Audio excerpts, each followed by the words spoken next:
One cold winter's evening, I stopped at an inn. I met a bold captain, a leader of men.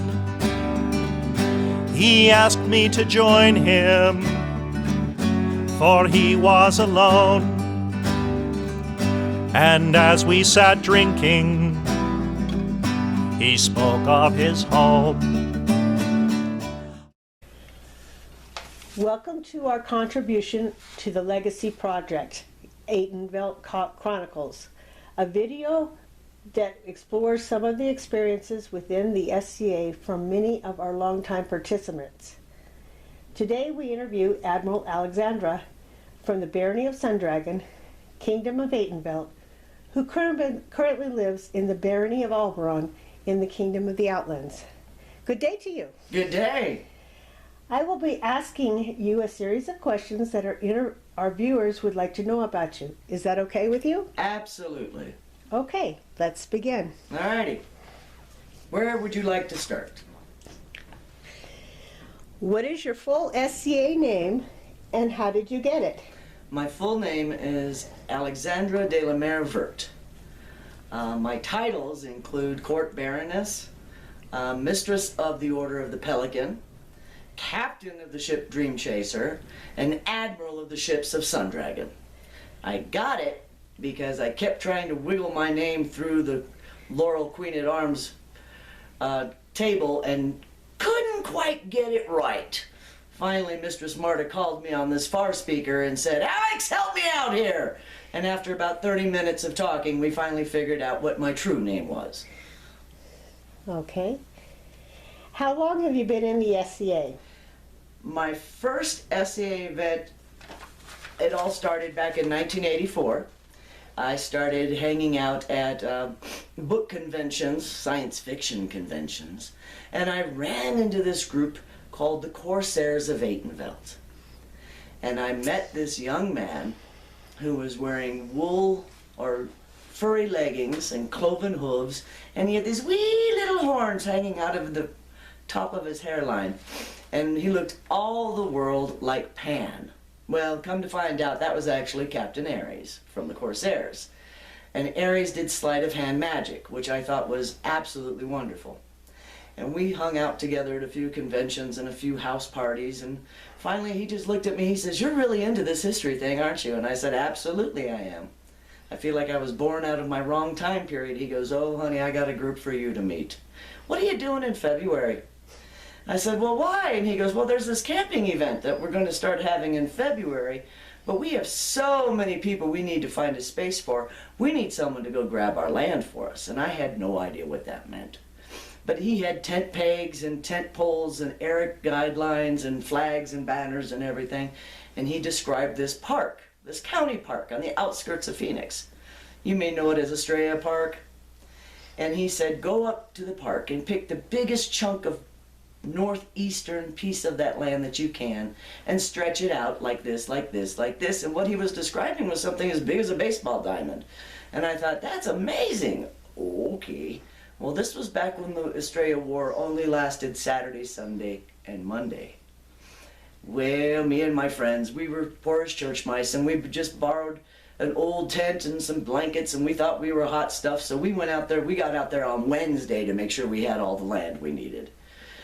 And we partied, and we told stories and made stories up and sat around the fire for a few nights. And then Saturday morning, I woke up to the sound of crash and bang and tent pegs being smashed in and people laughing. And I threw back the tent, and magic had appeared. You see, because all 200 of the Corsairs had shown up and had set out their camp to look like a dock. And it all looked like ships, the way they were outlined. And every one of them was wearing a matching burgundy tabard with a big black wyvern painted on it. And they had armbands that were the color for the different ships. And I was like, this is where I need to be. So that's how my first Estrella War was actually Estrella 1. That was my first camping event.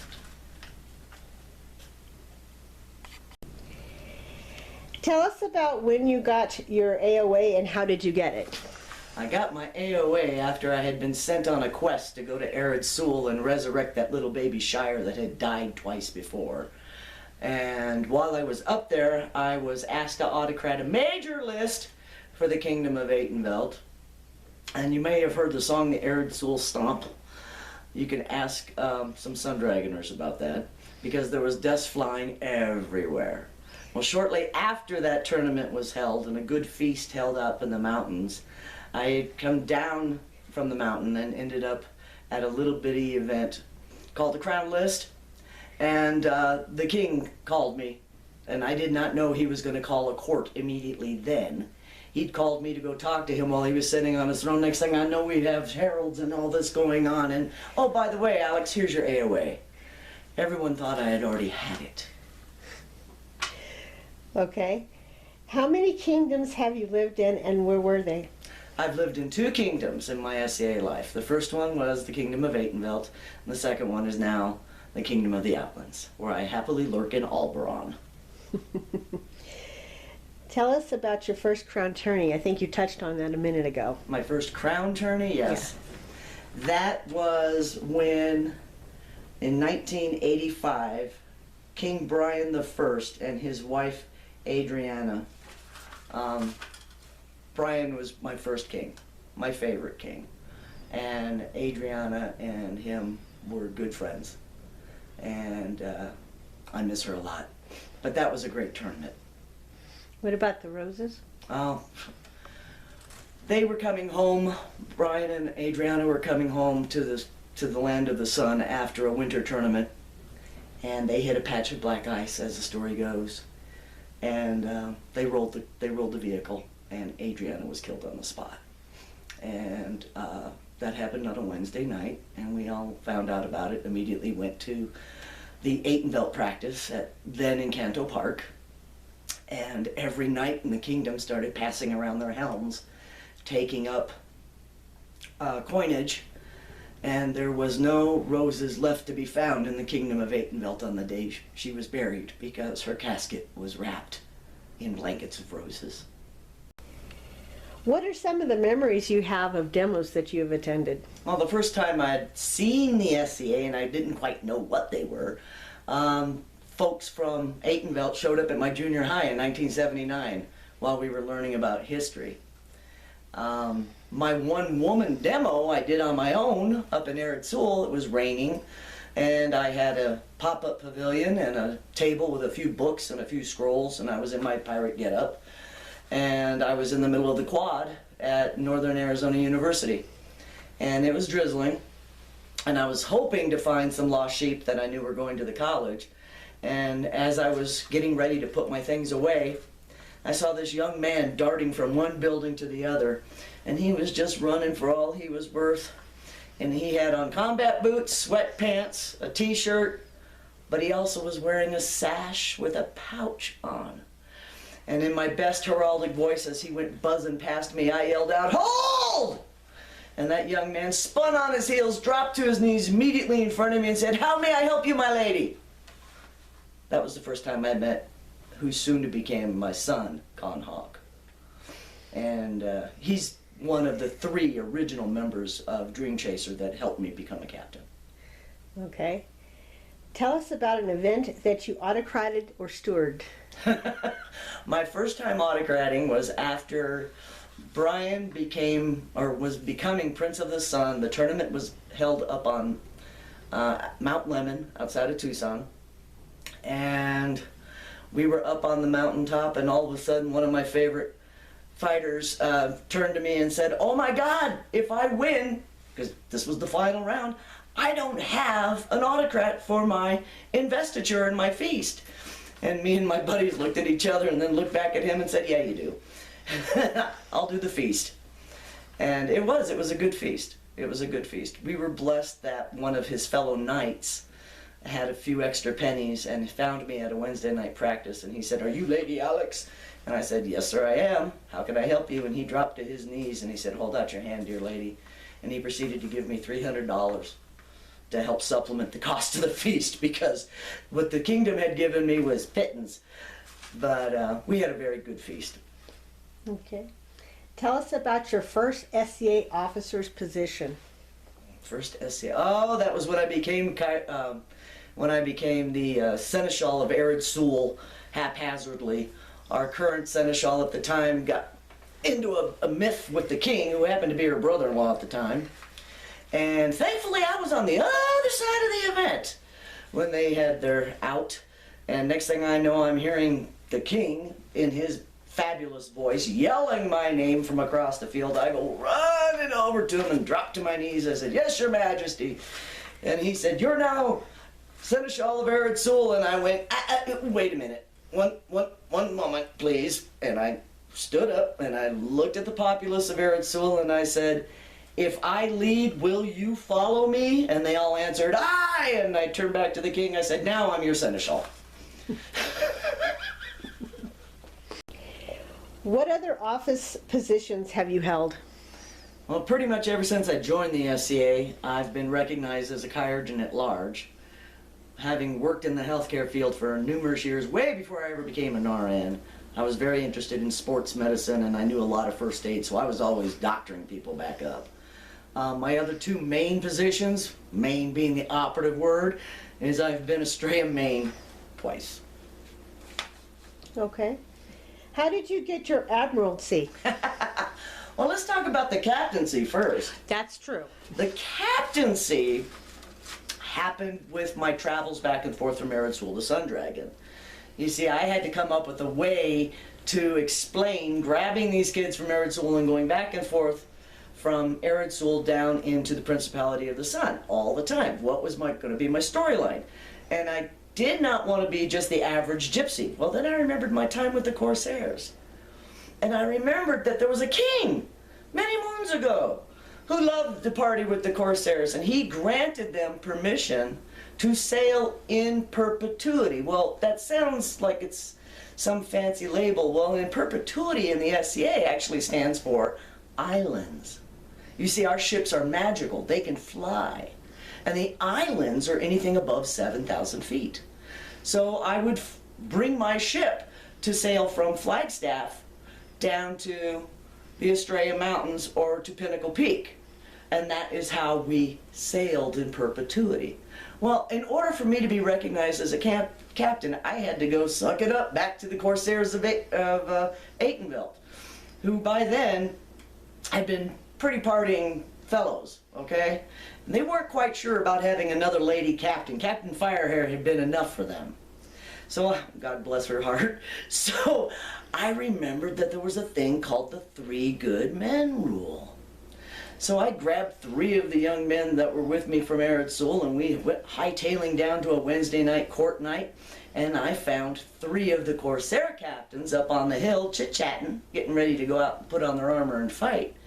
And one of them, God bless his heart, Roderick the Sly, was the head of the Corsairs at the time, and he saw me coming up with 3 men behind me, and he just started to giggle, because he knew what I was going to do. Because if you use the 3 good men rule, you didn't have to do the 2 years as a first mate. So I walked up to Roderick, and I walked up to Captain Blackjack, and I walked up to Captain Aries, and I said, "Gentlemen, my dear captains, I, Alexander de la Mervert of Ered Sul, do hereby petition to become a captain recognized by the Corsairs." And Aries just went and beat Blackjack, got all pissed off. And Roderick the Sly turned and looked at me and says, "Alex, show me your 3 good men." And I turned around, and Con Hawk, Antonio Diaz, and now Baron Ulf turned and looked at me and said, "Yes, ma'am, Captain, ma'am." And Roderick looked at the other 2 captains and reached out and took my hand and said, "Congratulations, Captain Alex." So now I'm a captain. That was pretty cool. I like that. Well, then the years keep going by. And there's these more and more captains keep popping up, either in Sundragon or in Atenveld and all over the Outlands. And I'm sitting at a fire with my Baron and Baroness, who at the time were Deborah and Diego. And Deborah leans down, because I'm sitting at their feet by the fire. She leans down and she goes, Alex, there's so many captains now. I want to make you an admiral. And I kind of giggled and I said, well, Deborah, the captaincy has nothing to do with the laurels, honey. It has nothing to do with the heraldic book heralds and the record keeping in the SCA. It's all done out of love. And by the way, this is a matriarchy, my dear. You're the Baroness. If you want to make me your admiral, you can make me your admiral. She's like, hot damn, I'm going to make me an admiral. So she immediately looked at me and said, where do I find the paperwork? And I said, I would go ask the Motley, because the Motley is a fabulous researcher. And sure enough, she got Deborah the paperwork, and I've got my scroll. I'm the Admiral of Sundragon. Oh, cool. Tell us about a baronial investiture that is special to you. My first one. My first baronial investiture. I was brand new to the SCA.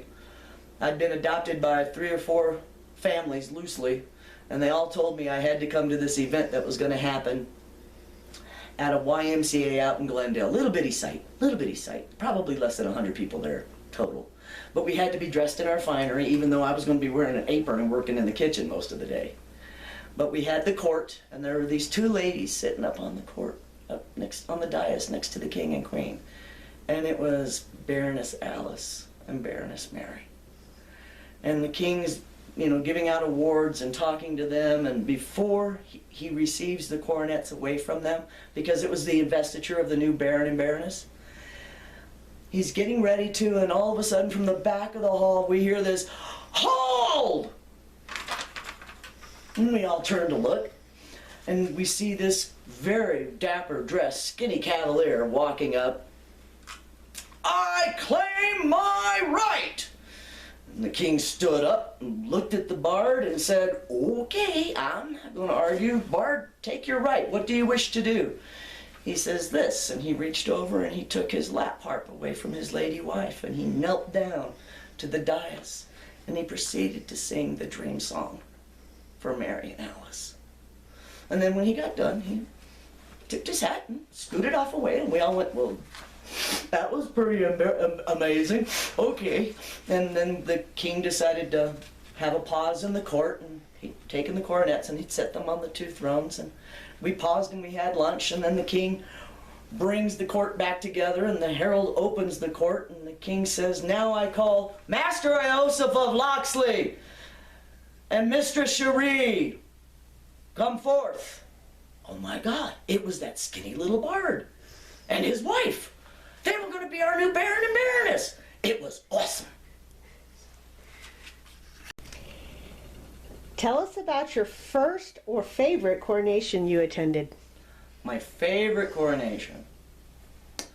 There was this Knigget who had been king before, who vanished from the kingdom for a little while. And then when he came back, he had a new, beautiful lady he was fighting for. I'm trying to describe Trelon and Varia, the Wolf Slayer. And they have their tournament, and sure enough, he wins, and he makes Varia princess.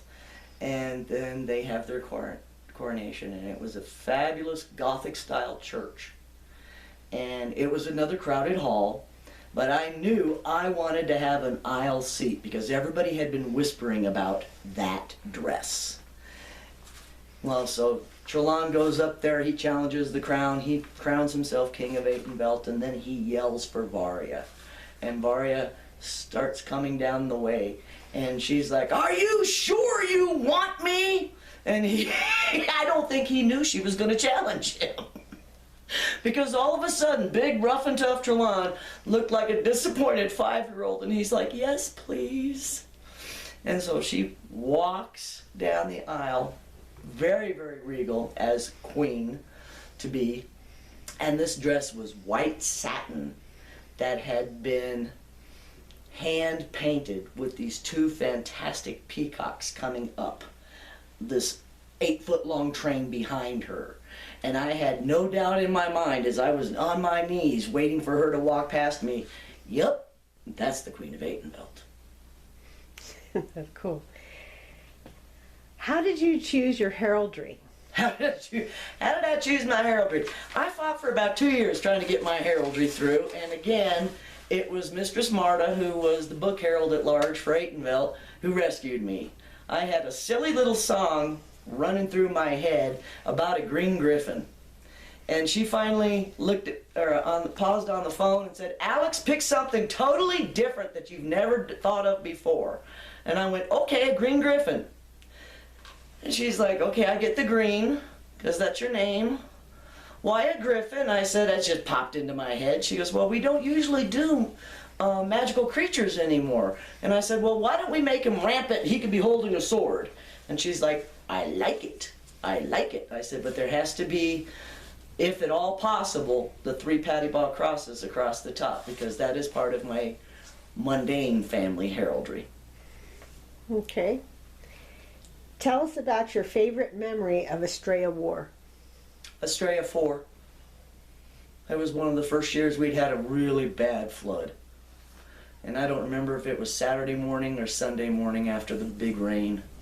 I had to get up and I was running an errand for somebody. I threw on my cloak and stepped outside of the tent, and there was a fog. It had cooled off just enough that there was a fog. It was about 6 or 8 feet high that had settled down over the camps. And you couldn't see through the fog, except for shadows. And the sun just started coming up on the eastern horizon, so it was just starting to turn light. And up on the hill at Estrella, a bagpiper had braved it and had gone on the top of the hill, and he was heralding the sunrise in, playing Amazing Grace. And it was a major Stardust moment for me. Tell us about a feast that you enjoyed. The food, ambiance, people, whatever. That was the feast in 1991, immediately following Dimitri winning the tournament to become Prince of the Sun. And that's a whole nother story. And Master R. Galtoon and Mistress Roslyn, were the feastocrats, because they were also the autocrats for the whole event, because Ark and Roz were stepping down as Prince and Princess of the Sun. And Ark had made a fabulous, incredible feast of just amazing Russian food. But it was very hot and very spicy. And he literally had these little dried peppers in bowls at every table, and he went and checked on every single table to make sure we were happy and fed and the food was hot. And he'd sit there and keep eating those peppers like they were popcorn. And about 3/4 of the way through the feast, right before dessert was served, I suddenly felt a tug on my shoulder, and I turned around, and it was a dear friend of mine, somebody who is one of my heroes from when I was new to the SCA and still is, who looked at me and said, Alex, let me borrow your saber. I was like, what? You want to borrow my what? And what she was asking for was actually my cutlass, which is a big, heavy, one-handed weapon. And I said, you can borrow it as long as you promise you're not going to hurt yourself or somebody else. And she's like, I've got a surprise, but I need your sword. I was like, oh, okay. So I took it off my baldric and I handed it to her, and feasted a little bit more and drank a little bit more. And next thing I know, the lights are dimming down and the belly dancers are coming out. And there's belly dancers that are just beautiful belly dancers, just doing fabulous indulation kind of things. And a couple of them are dancing with the lights. And I don't know if you've ever seen that before, but if you get a chance to, you need to.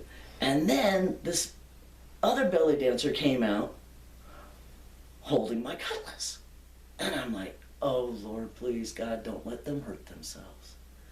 And she ends up dancing with it, and then puts it on her head and perfectly balances it, and dances and dances and dances, and goes to the head table and dances, and she finishes the dance and then whips off her scarf from her face. True story. It was Sir Trudy of Lacklandia. I about lost my stuff when I realized Mama Trude just finished belly dancing with the kids with my sword. It was amazing. It was clearly another Stardust moment. That's cool. Tell us about someone you met in the SCA that remains very special to you. Oh, that was up at 30 year. 30 year was a hell of a celebration, way up in the Great Northwest. And they had the event at a state park, county fairgrounds, if I remember right. And we had marched out enough land for ourselves and a few more, which was a good thing because we had some lost sheep show up from the Kingdom of Atenvelt going, "Captain, we don't have a place to camp." Well, I'm always taking in lost sheep, right? So they came in, and about a handful of years later, one of those sweet ladies that joined our camp ended up becoming my wife. Tell us about an award that you received that's very special to you. It's not an award recognized by the heralds. It was one given to me by the heart. It's by Lost Tribe Braid. In the barony of Sundragon, Mary and Alice started the household of the Lost Tribe. They didn't know where they were from, they just decided they were lost. And so they came together, young families. If they pooled what they had, then everybody shared the responsibility of the children, the cooking, the cleaning, the setup, and tear down. And I ended up being gifted with my Lost Tribe braid. And on the bottom of that yellow and white braid, all the moms have different colors. And my color is obviously dark green. Let's go back to 30 year for just a moment to give you a better example of why that braid means so much to me. I was up at 30 year. There's probably about 2,000-3,000 people at this fairground. There's camps stretched out for miles and miles. And I was walking through the merchant's village, and all of a sudden I felt this tug on my belt. And I looked down, and there's this little kid, he's barely school age, but he could talk pretty well. And he just grabbed onto that belt, onto that braid, and he looked up at me and "You're a mommy." I said, "Yes, honey, I am." He goes, "I'm lost. I can't find my mom. I need the tribe." And I went, "Oh boy, oh, come with me. I'll take care of you right now. Don't let go of my braid." And we went straight to the Kingdom of Atenvelt's camp, and I found Sundragon, and in my best heraldic voice belted out something to the effect of, "Lost Tribe mothers, attend me now!" Thump. They all came to me, and somebody collected the boy, and they all looked at me and said, "How'd you do that?" And I said, "He knew that braid. He knew to find that braid. Because if he found that braid, he would find someone who would love him and take care of him and make sure he was safe and he would get home okay." So yeah, that braid is my most precious award. Yeah. What are your feelings on being a woman in the SCA? Oh man, has it changed. It has changed a lot. It used to be ladies couldn't fight at all. It used to be if we did fight, we'd get sent home with bruises intentionally. It's a lot better. It's a lot better. There's a lot more freedom to be who and what we are. What are your thoughts on peer and protege relationships? Being a member of the Order of the Pelican, we're devoted to service, and it is a two-way street, in and out of the SCA. You have a lot of Facebook fans and friends from over the years, and they have some questions for you about the SCA. Oh, Lord. Now what? Question 1. How does the family keep getting bigger? Brian, Connor, this one's for you. Dream Chaser had a very great habit of adopting lost sheep. And one of my grandsons, and that's another story I'll probably tell later on, liked to do what's called filking, where they take a song or a tune and add different words to it. And Connor decided that he had to make Mama a little famous by filking a song and throwing my name all over it. And one of the lines is, "How does the family keep getting bigger each day?" And the answer is, "These things sometimes happen at sea."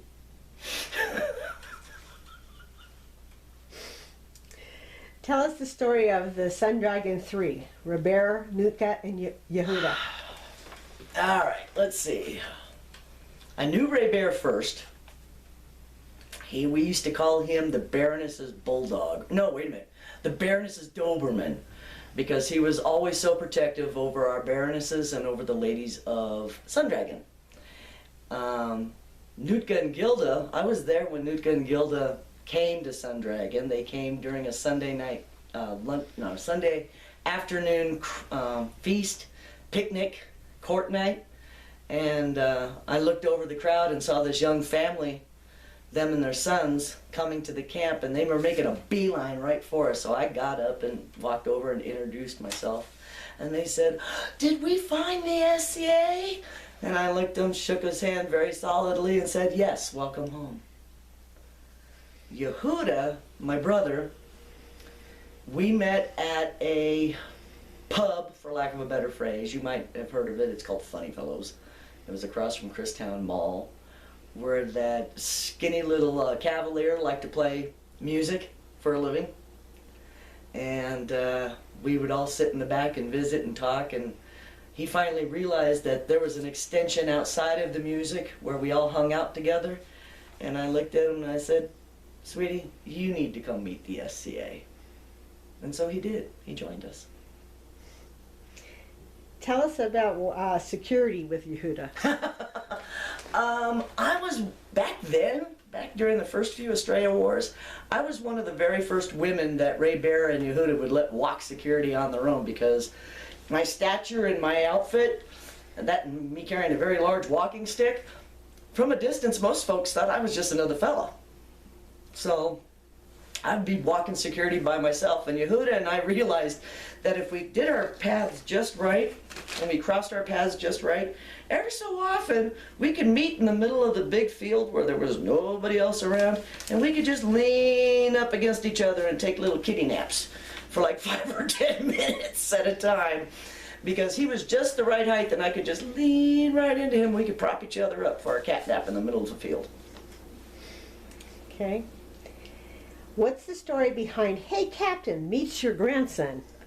That's how I met Connor, the musician, the bard. Many years ago, when I was brand new to the SCA, there was this group called the Titans, or Monster Hall. And these big fighting type gentlemen turned into 5-year-olds if they were offered chocolate chip cookies and milk. Well, I love that idea.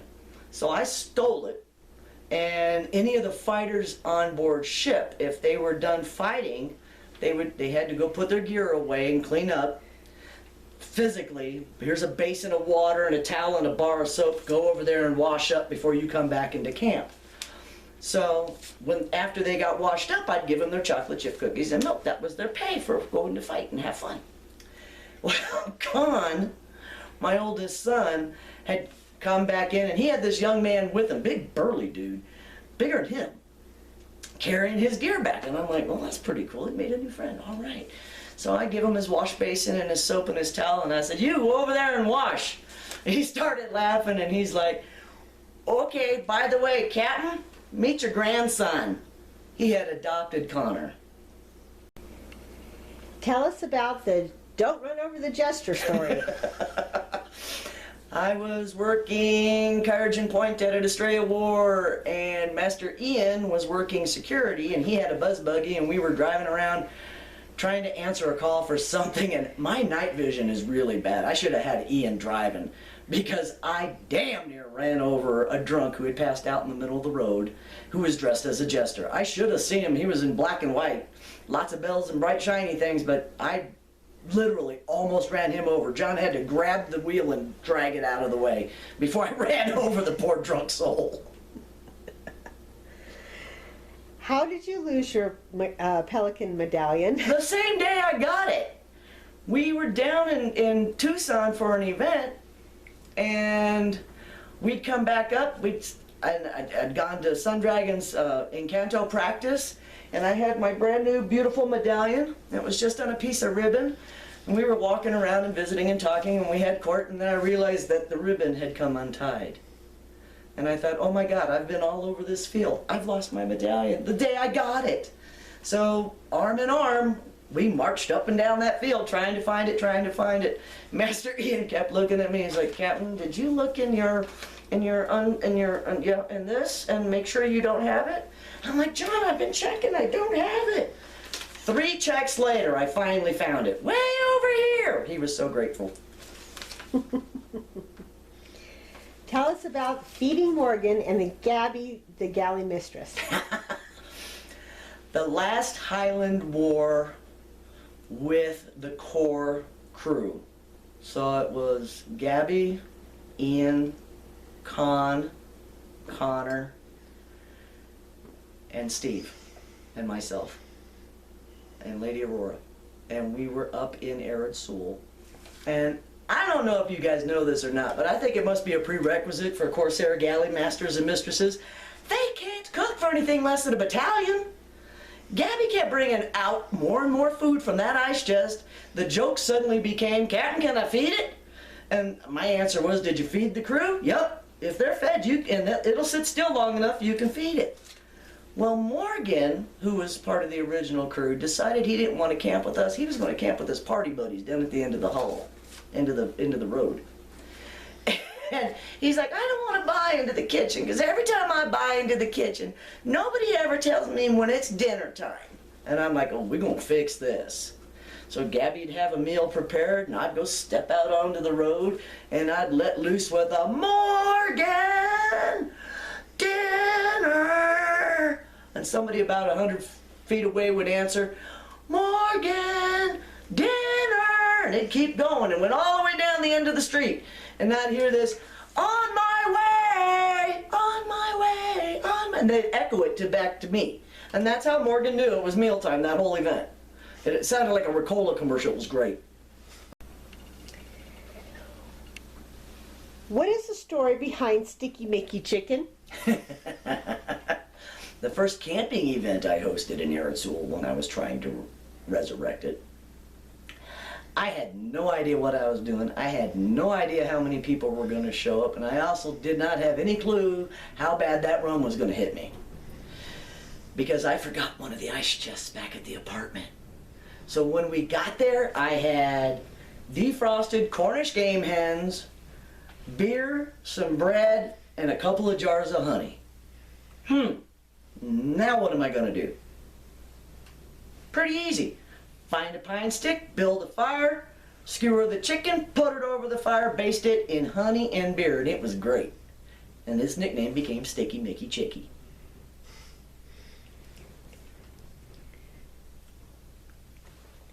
Okay. Do you have any closing statements for our viewers? I miss you guys. I miss our lives in the SCA. But I know you're still here. Okay? Keep doing what you're doing. Keep teaching the stories. Keep teaching the lessons, and love each other. Please, stay safe.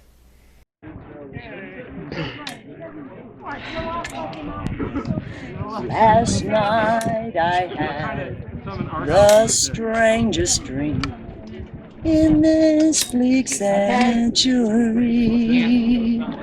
I dreamed that people the world around believed in chivalry. I dreamed I saw a kingly crown enshrined in laurel leaves, with grace and joy and purity attendant at his feet. Last night I had the strangest dream in this bleak sanctuary. I dreamed that people the world around believed in chivalry. I dreamed I saw the finest thing that ever man could make, grow great and strong and undefiled. Pray God I never wake. Last night I had the strangest dream in this bleak century. I dreamed that people the world around believed in chivalry. Huzzah! The land of the phoenix, your works have been felt. O flower of the desert, Atenveld.